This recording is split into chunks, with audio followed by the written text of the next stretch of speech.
Assalamualaikum warahmatullahi wabarakatuh. Pada video kali ini saya akan menjelaskan tentang KD1. Pertama-tama saya akan menjelaskan tentang karakteristik perusahaan dagang. Dalam buku Pengantar Akuntansi 1 Pendekatan Siklus Akuntansi Pura 2013 menjelaskan bahwa perusahaan dagang adalah perusahaan yang bergerak dalam bidang pembelian dan penjualan barang dagang tanpa mengolah atau mengubah sifat produk tersebut. Kegiatan yang terjadi di perusahaan dagang adalah kegiatan pembelian dan penjualan. Dalam perusahaan dagang, pendapatan dilaporkan sebagai penjualan. Yang kedua, transaksi perusahaan dagang. Dalam buku Pengantar Akuntansi 1 Pendekatan Siklus Akuntansi Pura 2013 menyebutkan bahwa terdapat 4 transaksi dalam perusahaan dagang. Keempat transaksi tersebut adalah pembelian barang dagangan, pengeluaran kas, penjualan barang dagangan, dan penerimaan kas. Berikut ini penjelasannya. Pembelian barang dagang. Transaksi pembelian hanya meliputi pembelian barang dagangan, yaitu membeli barang yang akan dijual kembali pada pelanggan, bukti transaksi pembelian secara kredit berupa faktur, dan bukti transaksi pembelian secara tunai berupa nota kontan. Dalam melakukan transaksi pembelian ada beberapa hal yang perlu diperhatikan, yaitu sebagai berikut. 1. Beban angkut pembelian. Beban angkut pembelian akan menambah nilai pembelian. Pencatatan pengeluaran untuk beban angkut tergantung pada syarat penyerahan barang yang telah disepakati. Syarat penyerahan barang yang biasa digunakan yaitu sebagai berikut. 1. Shipping point. Artinya pihak pembelian menanggung biaya angkut pengiriman barang dari gudang penjualan sampai ke gudang pembeli.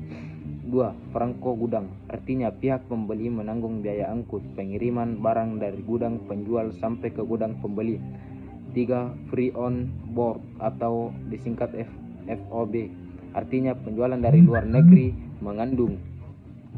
menanggung biaya pengiriman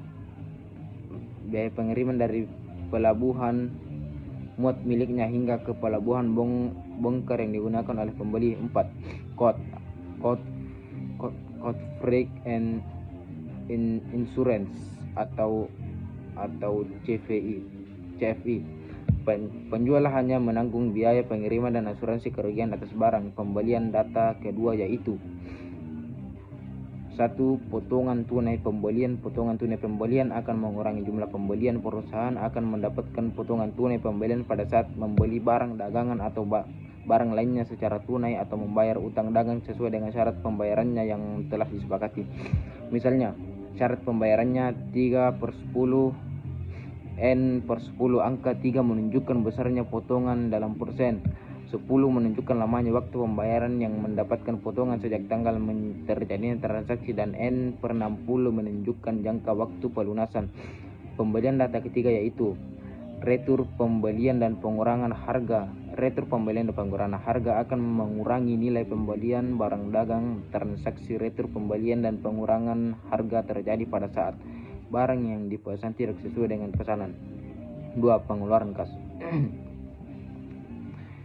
Jika waktu pembayaran sudah jatuh tempo, perusahaan harus mengeluarkan sejumlah kas yang melunasi uang tersebut. Selain itu, perusahaan juga akan mengeluarkan sejumlah kas untuk membeli barang dagangan dan membeli barang atau jasa lain secara tunai.